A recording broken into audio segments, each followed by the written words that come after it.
He was given $1,000, a 12-hour head start, and the whole world watching. And still, every single person on the planet was told he was the villain. What follows is the story of a man who was not simply hunted for sport, but systematically erased.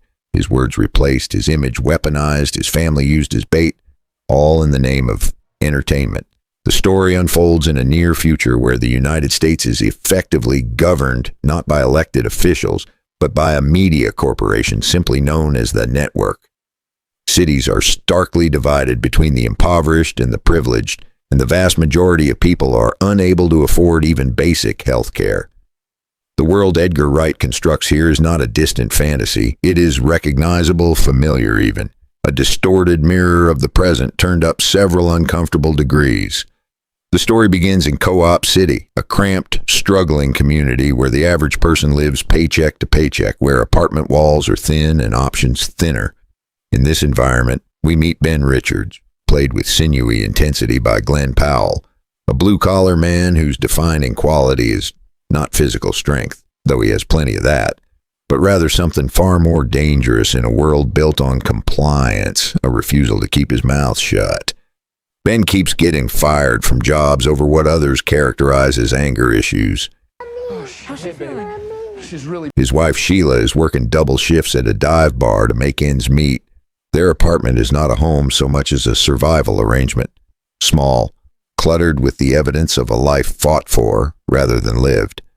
Ben is the kind of man who fixes things with his hands, who carries pride like a second skin, who loves his family with the desperate ferocity of someone who knows exactly how fragile everything is. Ben lives in an apartment the size of a two-car garage with his wife Sheila and their baby daughter, who is chronically ill but cannot get the care she needs. This is the knife's edge the family balances on every single day. The baby, a toddler named Kathy, has a persistent fever, and the medication she needs costs more than Ben earns in a week, more than Sheila earns in 2. In a just world, a sick child would be enough to move institutions. In this world, it is simply Tuesday. Ben had been blacklisted for union activism, for doing the exact thing that, in any functioning democracy, a worker is supposed to be able to do without fear. He spoke up about non-existent safety regulations. He organized. He refused to pretend everything was fine. And so the system, efficient as ever in punishing inconvenience, shut him out. No income, no recourse, a sick daughter, and a wife stretched past her limit. The network's most popular program is The Running Man, hosted by the charismatic Bobby Thompson, in which runners can win $1 billion by surviving 30 days while being hunted down by the network's 5 hunters, as well as ordinary citizens. The show is spectacle in its purest, most predatory form. It transforms human desperation into content, repackages survival as entertainment, and sells it back to the very people desperate enough to volunteer for it. Behind the curtain of this machine sits Dan Killian, played with smooth boardroom menace by Josh Brolin. Killian is not a cartoonish villain. He does not twirl a cape or monologue about power. He is something more mundane and therefore more chilling, a television executive who's very good at his job. His goal is ratings, and his moral framework exists only insofar as it serves that end. He understands human nature with the clinical precision of a predator. He knows how to make the audience love someone, how to make them despise someone, and crucially, how to manufacture whichever reaction he requires at any given moment. The network's authoritative and manipulative control over the people is its defining characteristic. Killian does not simply produce a show. He engineers reality. He controls the narrative with the same casual authority with which a conductor raises a baton, and the audience, conditioned by years of this kind of programming, follows every note without question. Bobby Thompson, the show's host, played with electric showmanship by Coleman Domingo, is the public face of this apparatus.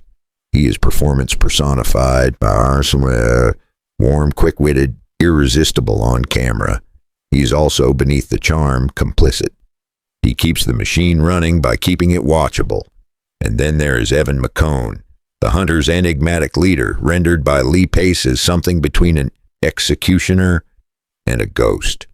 McCone does not speak much. He does not need to. His presence alone communicates everything, that the hunt is not casual, that no runner has ever truly won, and that the game is built by people who intend for it to have only one kind of ending. Ben tries out for the network, intending to join a less dangerous show, but is unexpectedly chosen for the running man, along with Tim Jansky and Jenny Laughlin.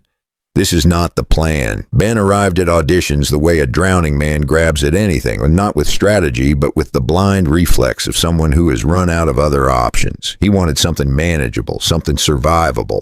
What he got was the most dangerous program on television. Executive producer Dan Killian convinces Ben to join by offering him a safe house for his family and an advance for Kathy's medication. This is the moment where the trap closes, and it closes with devastating gentleness. Killian does not coerce Ben with threats.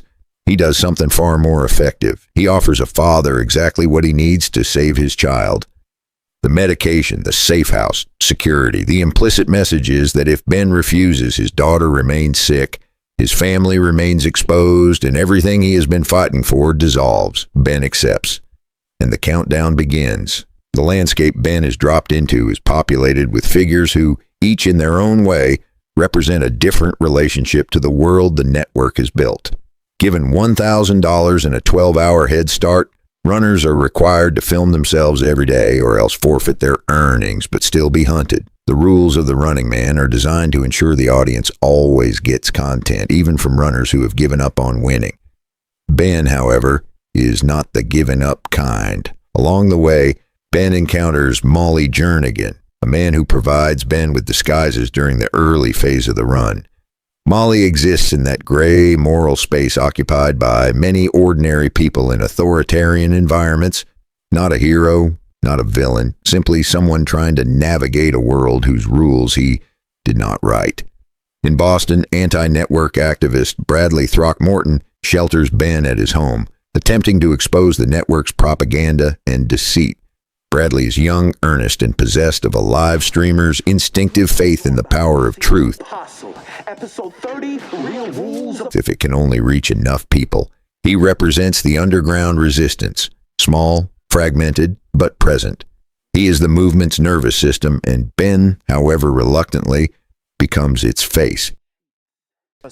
Later, Bradley sends Ben to Derry, Maine to meet Elton Parakis, a fellow activist who prepares to lead Ben to a bunker for the remainder of his run.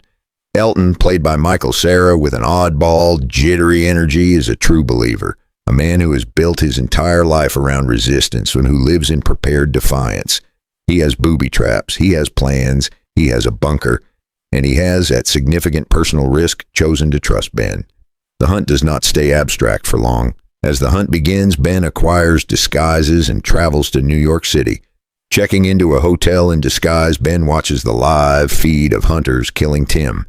Tim Jansky, one of the other runners, a man Ben had barely known and is dead, eliminated in the casual, businesslike way the show dispatches contestants who are no longer interesting enough to keep alive. This is Ben's first visceral confrontation with what he has entered. The show is not a competition. It is an execution with intermissions. In Boston, the hunters and soldiers track Ben to a hostel and shoot at him, leading to an explosion that kills 8 soldiers. Ben does not want to be responsible for deaths. The explosion is not his plan. It is the chaotic consequence of a manhunt conducted in civilian spaces, but the outcome remains. Men are dead, and the network immediately frames the narrative to ensure the public blames Ben and not the hunters, I'm still here, you shit-eaters. who initiated the confrontation. This is where suspicions begin to arise about the true nature of the show's editorial control. Ben attempts to push back. Ben sends a video denouncing their action, but the broadcast content is replaced with a foul-mouthed deepfake of Ben, angering the public, including Bradley's mother, who kicks him out of the house. You gotta get him out of here. Tonight, right now. I want him gone. The message Ben recorded, measured, factual, a direct challenge to the network's version of events, simply never airs. What airs instead is a fabrication, an aggressive, offensive impersonation designed to turn public sympathy against him. The technology is seamless. The audience cannot tell the difference. Most do not try. McCone kills Elton. This happens with the quiet efficiency that characterizes McCone throughout the film. Elton, who had committed fully to helping Ben, whose revolutionary pamphlets carried the intellectual architecture of the resistance, is gone before his role in the larger story can fully unfold. His death is the film's most quietly devastating because Elton had chosen the fight fully and freely, and the network eliminated him anyway, as it eliminates everything that challenges its authority. This is where it is revealed that the game was never designed to be won. The network's use of deepfakes is not an emergency measure deployed against Ben. It is infrastructure.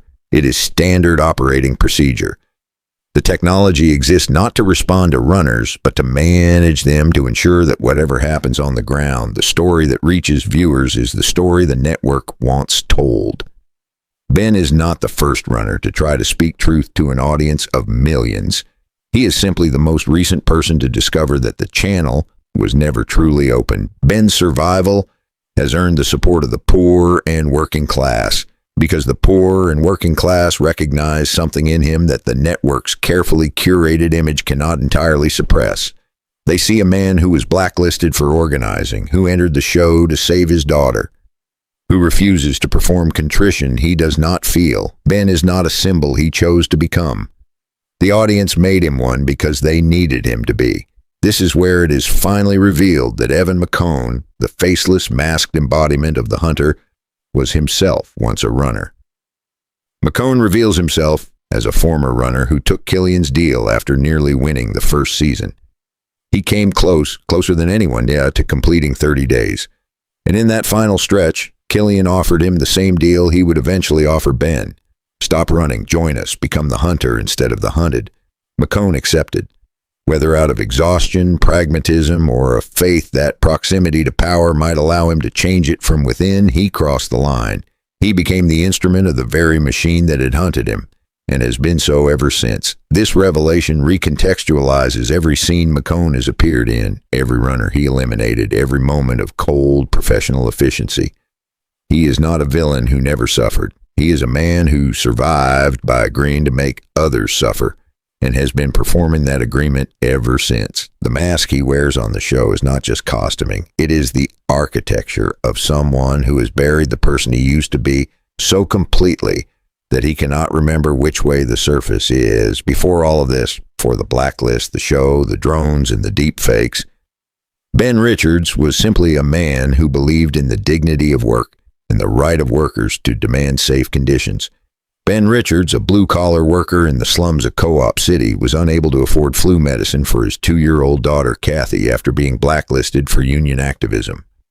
The chain of events that brought him to the Running Man did not begin with a crime. It began with a conviction that workers deserved safety, that silence in the face of exploitation was not neutrality, but complicity.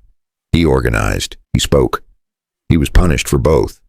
His family, Sheila, steady and fierce, working every hour available to her. Kathy, too young to understand what her fever costs her parents in sleep and terror, are the gravitational center around which everything else orbits. Ben is not a revolutionary by ideology. He's a father who ran out of other options. That distinction matters enormously because it makes his journey not about politics in the abstract, but about the most concrete thing imaginable, keeping a child alive. What the network does to Ben over the course of his run as the network's newest hunter, if he kills McCone and the remaining hunters, broadcasting footage of them murdering Sheila and Kathy to drum up support for Ben. The footage, of course, is fabricated. Sheila and Kathy have not been killed. But Ben does not know this in the moment. What he experiences is the sight of his wife and child being murdered, a psychological blow calculated to break him completely and redirect his rage, converting his grief into a weapon the network can use. It nearly works. Over the days of the hunt, Ben's psychological state evolves in ways the film renders with uncomfortable honesty. As he flees to Boston, Ben begins to experience paranoia that gradually gets worse as the hunt continues. The paranoia is not irrational. Every person on the street is a potential informant. Every camera, and there are cameras everywhere, is a potential feed to the hunters. His face, constantly manipulated by the network, is simultaneously the most recognizable face in the country and the most misrepresented. He cannot trust what anyone knows about him because what the public knows about him is largely false. He moves through disguises. He moves through borrowed safe houses and encounters with strangers whose motivations he can never fully verify. He sends videos that never air as recorded. He watches other runners die. He loses allies. He keeps moving because stopping means dying, and dying means Kathy gets nothing. Jenny is killed, leaving Ben as the sole remaining contestant. Jenny Laughlin, the other runner who had survived alongside him, is gone. Ben is now alone in the formal structure of the game. But the show's audience has already sorted itself. The poor and working class have claimed him. The network's propaganda machine is straining against a swell of popular sympathy it cannot fully control. Something is shifting. Traveling north, Ben discovers that a land development has paved over the bunker. The safe house Elton had prepared, the sanctuary that was supposed to carry Ben through the final stretch of 30 days, has been buried under concrete. The network, it turns out, knew about it. Of course it did. The network knows almost everything because the network built the world these people are trying to hide within. Escaping surveillance drones, Ben commandeers a passing car and takes the wealthy driver, Amelia Williams, hostage. Amelia, played by Amelia Jones, is, at the moment of her capture, everything Ben is not. Connected, comfortable, insulated from the worst of what the network's world produces. She has no particular reason to believe Ben's version of events. She has every reason, shaped by years of network programming, to see him exactly as she has been told to see him. This is where the transformation becomes mutual. Amelia realizes the truth about the network's propaganda after seeing televised deepfakes of herself and agrees to help Ben. When she watches the network broadcast a fabricated version of her own words, her own face, her own voice, arranged into statements she never made, something fundamental shifts. She cannot dismiss deepfakes as a theory when she has just watched one made from her own image. She believes Ben, and in believing him, she steps across a line that cannot be uncrossed. Reaching an airfield, they take off in a jet to Canada, guarded by McCone. The plane is a trap dressed as an exit. When Killian broadcasts the footage of Sheila and Kathy's apparent deaths, Ben's response is immediate and uncontrolled, a surge of pure grief that the network intends to weaponize into the kill Killian needs. Ben tears through the hunters who have been posing as the flight crew, and then McCone removes his mask and tells Ben the truth. He was a runner once. He nearly made it. He took the deal. Ben kills McCone. Not with hatred, but with the grim clarity of a man who understands that McCone has been dead in every meaningful sense for years, that the man who nearly won the first season of The Running Man ceased to exist the moment he accepted Killian's offer. The execution is an act of mercy as much as anything else. Ben sends Amelia to safety with a parachute and Elton's revolutionary pamphlets. The pamphlets are the most important thing in the film at this moment.